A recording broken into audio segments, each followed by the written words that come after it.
What's up, everyone? We are out here in Nome, and at the Alaska Steam Hub, we like to teach a lot of 3D printing stuff, and we do that with our PLA, our plastic filament, and our little 3D printers. But this house here in Nome is actually 3D printed with a concrete extruder, and so it's kind of cool to see. If you get up there, you can see all the layers and kind of see how it looks compared to our projects. It's just, our little projects on a big scale.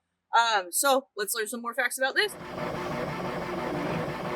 3D printing has been a developing technology for a while. In fact, the earliest concrete 3D printers and robotic bricklayers can be traced back before 1950. These construction 3D printers use a technique called additive manufacturing.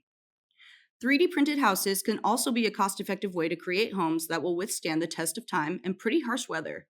There are even companies looking to utilize natural local supplies so that importing material costs can be reduced. These developments have a lot of positive possibilities.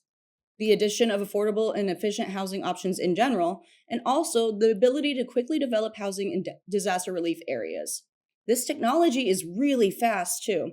One developer claims to have built a house in just 20 hours of printing time, but even a week for a fully constructed house is amazing. Here in Alaska, with such fluctuation in weather and short building seasons around the state, this technology could be the answer to increase safe and healthy housing while also ensuring that moose hunting season doesn't get crossed off the calendar. Large-scale 3D printers use digital plans to create one layer at a time of livable structures. If you look up closely, you can see the extrusion lines from when the soft concrete mix was pushed out through the nozzle. And here you can kind of see the thickness of the nozzle because of you can see the thickness of each extrusion and each layer.